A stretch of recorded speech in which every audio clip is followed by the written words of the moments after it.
दोस्तों, मैं नेतरहाट से अब वापस जा रहा हूँ। गाड़ी में बैठा हुआ हूँ अपने दोस्त के साथ। इसलिए सोचा कि थोड़ा सा आपको वापसी का, जो नेतरहाट की घाटी बहुत ही ख़तरनाक घाटी है, बहुत ही टेढ़ी मेढ़ी घाटी है, लेकिन घाटी के दोनों ओर खूबसूरत से दृश्य हैं। शाल और पलाश का उतना नहीं है, लेकिन चीड़ के पौधे नेतरहाट में ख़ास तौर से मिलते हैं। और जितने भी जंगली पेड़ पौधे होते हैं उन सब का दृश्य आपको दिखलाता जा रहा हूँ।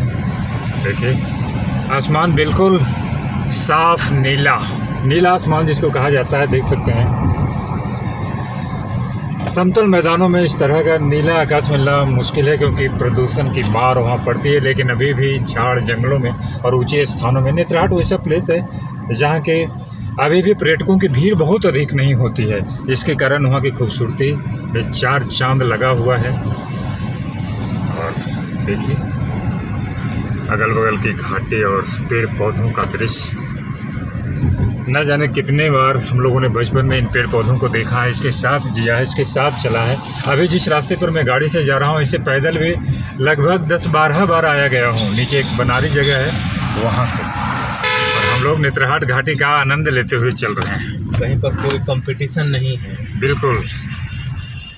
जो अन्य हिल स्टेशंस होते हैं वहाँ पर जाने के लिए देखो गाड़ियों की लंबी कतार लगी हुई होती है, और लैंड स्लाइडिंग में होता है। इधर कम से कम नेतरहाट आने में लैंड स्लाइडिंग वाली बात उतनी नहीं होती, या ना के बराबर होती है। इसलिए पर्यटक अगर यहाँ आते हैं तो इस चीज़ का डर अपने दिल से निकाल दें।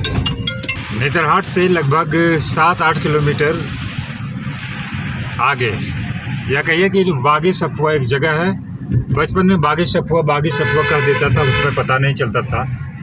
लेकिन अब लगता है कि बाग ए सखुआ है, मतलब सखुआ यहाँ बहुत प्रचुर मात्रा में पाई जाती है। सखुआ का ही, सिर्फ सखुआ का है, इसीलिए इसको बाग ए सखुआ कहा जाता है, जिसको यहाँ के आम बोलचाल के भाषा में बाग ए सखुआ कहा जाता है। ये सारा जो वृक्ष आप देख रहे हैं, लंबे लंबे पतले से बहुत ही मजबूत पेड़ होते हैं। फर्नीचर में इसकी कोई सानी नहीं है। आगे मैं दिखलाऊंगा बाग ए सखुआ मोड़, जहाँ से नेतरहाट 7-8 किलोमीटर के करीब है। और यहाँ से एक रोड इधर महुआ डार तरफ की ओर चल जाती है, और सामने चल जाती है बनारी की ओर, जो कि रांची जाती है। गुलजार साहब ने एक गीत लिखा था कि पर्वतों के पेड़ों पर शाम का बसेरा है, लेकिन मैं अभी सुबह में यहाँ चल रहा हूँ, और मैं तो कहता हूँ कि पर्वतों के पेड़ों पर सुबह का बसेरा है, किरणों का बसेरा है। ये देखिए, बाग ए सखुआ मोड़ है। उधर से चले जाते हैं महुआ डार, और ये रोड जा रही है बनारी, घाघरा, लोहरदगा, कोड़ू होते हुए रांची, झारखंड की राजधानी। मेरा बचपन का मित्र गाड़ी चला रहा है, संजीव कुमार विरोली नाम है, और फिलवक्त जमशेदपुर के लॉ कॉलेज में प्रोफेसर है।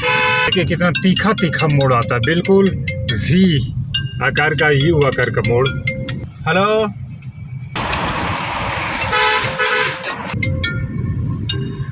जब भी नेतरहाट जाता हूँ तो यादों का पिटारा खुल जाता है, और जब नेतरहाट से वापस आने लगता हूँ दिल थोड़ा सा बैठ जाता है, गमगीन हो जाता है, और दिल यही कहने लगता है कि दिल कहे रुक जा रे रुक जा, यहीं पे कहीं, जो बात इस जगह है कहीं पर कहीं।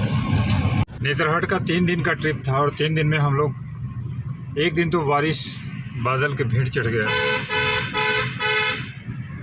आज धूप खिली हुई है, और जब धूप खिली हुई है तो हम लोगों को नेतरहाट से विदा होने का वक्त आ गया था। नेतरहाट से यादों का पिटारा लेकर वापस जा रहा हूँ, और जाने के समय इन घाटियों की रमणीयता में मन रम गया, तो एक वीडियो बनाने लगा। दोस्तों, अब यहाँ से भी विदा लेने का वक्त आ गया है। आगे फिर नए डेस्टिनेशन पर जाऊँगा, और वहाँ से आपके लिए वीडियो बनाऊँगा। तब तक के लिए मुझे इजाज़त दीजिए, और मेरा ये वीडियो अच्छा लगा होगा तो इसे लाइक, सब्सक्राइब और शेयर कीजिएगा। नमस्कार, फिर मिलेंगे।